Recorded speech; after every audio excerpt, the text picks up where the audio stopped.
کسی نے دریافت فرمایا کہ نبی اکرم صلی اللہ علیہ وسلم کے اخلاق کیسے ہیں، تو آپ نے فرمایا کہ آپ کا اخلاق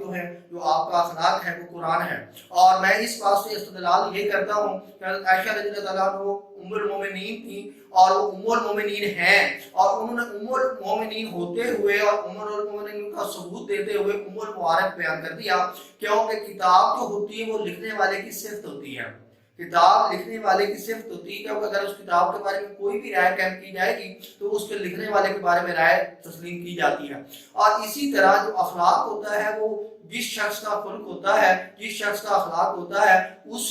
کی صفت ہوتی ہے۔ تو قرآن مجید فرقان حمید اللہ تعالیٰ کی بھی صفت ہے اور نبی اکرم صلی اللہ علیہ وسلم کی بھی صفت ہے۔ تو انہوں نے فرما دیا تھا کہ نبی اکرم صلی اللہ علیہ وسلم کا جو اخلاق ہے وہ قرآن ہے۔ آپ یہ ہے کہ اقبال نے جامع استعارہ استعمال کیا ہے، تو آپ نے فرمایا ہے کہ لوح جو تھی وہ دنیا کی ابتدا تھی، اور قرآن مجید فرقان حمید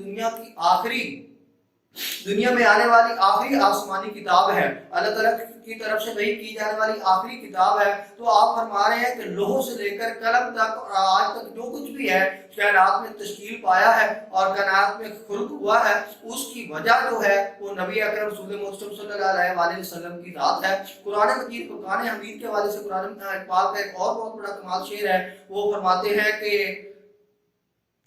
نگاہ عشق و مستی میں وہی اول وہی آخر، نگاہ عشق و مستی میں وہی اول وہی آخر، وہی قرآن وہی فرقان وہی یاسین وہی طٰہٰ۔ اگلا مصرع یہ ہے کہ گنبد آپ گیلا رنگ تیرے محیط میں حباب۔ آپ نے تسلسل کو جاری رکھتے ہوئے فرماتے ہیں کہ جس طرح بے قراں اور بے پایا سمندر کے سامنے ایک قطرے کی حیثیت کوئی نہیں ہوتی اور ایک قطرے کی حیثیت ہے، اسی طرح نبی اکرم صلی اللہ علیہ وسلم کے سامنے جو ہمارا پورا آسمان ہے اس کی حیثیت نبی اکرم صلی اللہ علیہ وسلم کے سامنے وہ ہے جو ایک قطرے کی حیثیت سمندر کے سامنے ہے، کیونکہ سمندر کے سامنے قطرے کی بھی کوئی حیثیت نہیں ہے، اور جو آسمان ہے اس کی بھی نبی اکرم صلی اللہ علیہ وسلم کے سامنے کوئی حیثیت نہیں ہے۔ وہ آپ کے سامنے، آپ کی شان و شوکت کے سامنے اور آپ کی کبریائی کے سامنے ایسے دکھائی دیتا ہے جیسے کہ ایک قطرہ دکھائی دیتا ہے، بے پایا اور بے کرام جو سمندر ہے اس کے سامنے جیسے ایک قطرے کی حیثیت ہے، ویسے ہی نبی اکرم صلی اللہ علیہ وسلم کے سامنے آسمان کی جو ہے وہ حیثیت ہے۔ آپ نے ایک اور انداز سے بڑے کمال طریقے سے فرمایا تھا کہ خیمہ افلاک کا استادہ، خیمہ افلاک کا استادہ اسی نام سے ہے، نبض ہستی تپش مادہ اسی نام سے ہے۔ اگلا شعر نمبر پر کا یہ ہے کہ عالم آب و خاک میں تیرے ظہور سے فروغ ذرا رے کو دیا تو نے طلوع آفتاب۔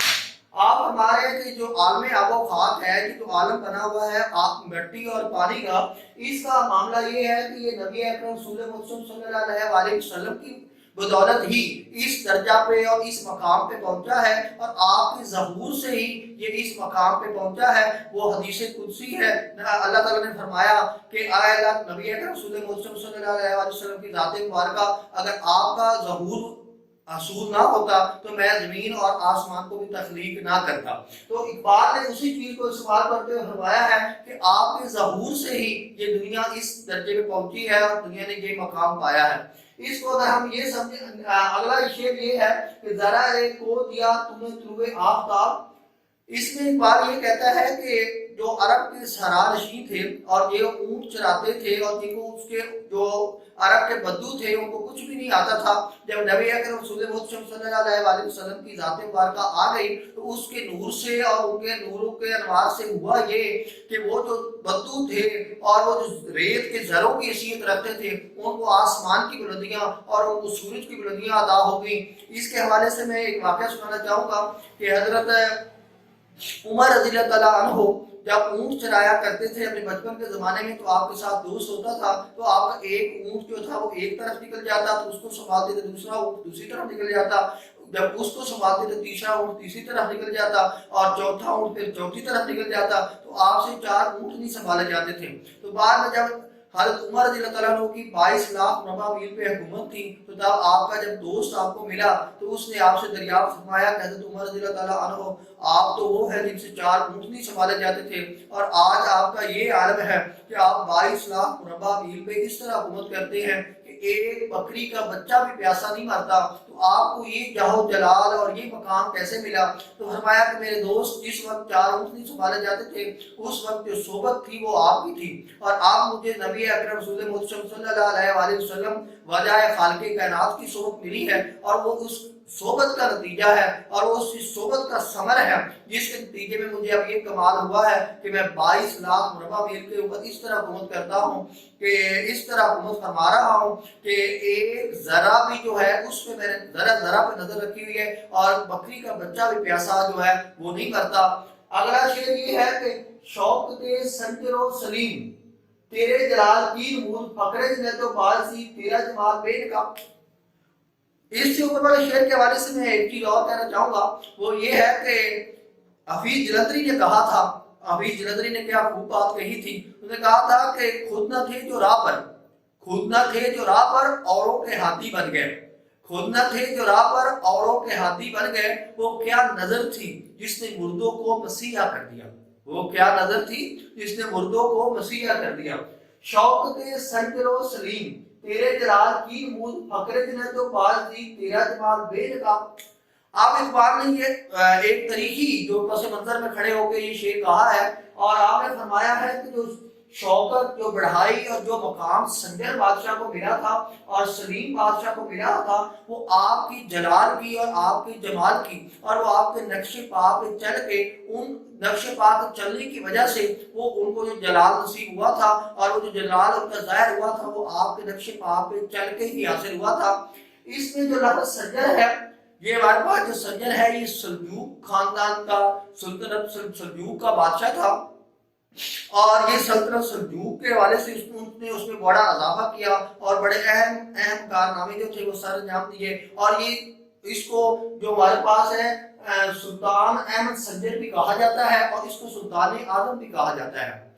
سنجر کو اس کا پورا نام سلطان احمد سنجر کے نام سے تاریخ یاد کرتی ہے، اور اس کو سلطان اعظم کے نام سے پکارا جاتا ہے کیونکہ اس کے بعد سلجوق خاندان پہ جو سلجوق کی سلطنت تھی اس پہ برا وقت آ گیا تھا، یہ آخری کامیاب ترین جو تھا وہ بادشاہ تھا۔ آگے ایک بات استعمال کیا لفظ سلیم، یہ عثمانیہ سلطنت کا بادشاہ تھا، اور یہ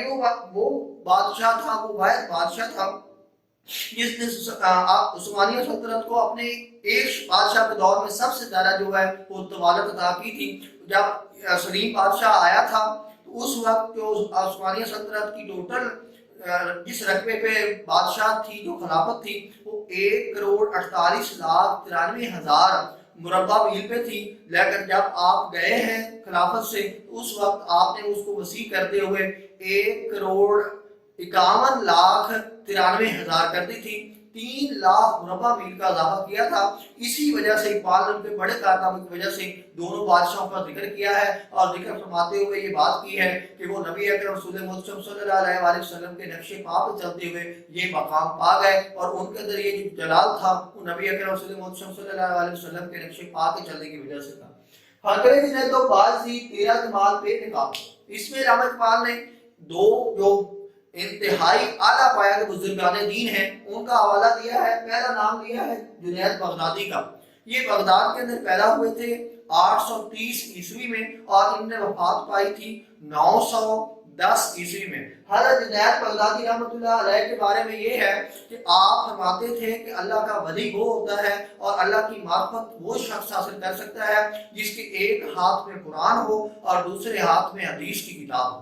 ایک ہاتھ میں قرآن مجید قرآن حمید مقدس کتاب ہو اور دوسرے ہاتھ میں حدیث کی کتاب ہو۔ صرف وہی شخص جو ہے وہ معرفت اور اللہ کا ولی کروا سکتا ہے اور اللہ کے قرب حاصل کر سکتا ہے۔ آپ کے بارے میں فرمایا جاتا ہے کہ آپ نے 12 سال کا تجزیہ کر کے معرفت کے اوپر اور تصوف کے اوپر کتاب لکھی تھی، پھر 12 سال اس کا تزکیہ کرتے رہے، اس کے ایک ایک کونے کو کھنگالتے رہے کہ وہ حدیث اور قرآن کے مطابق ہے کہ نہیں ہے، اس کو بالکل قرآن اور حدیث کے مطابق کیا۔ پھر 12 سال یہ سوچتے رہے کہ میں لوگوں کے سامنے جو ہے اس کو پیش کروں یا نہ کروں۔ پھر 36 سال یہ جو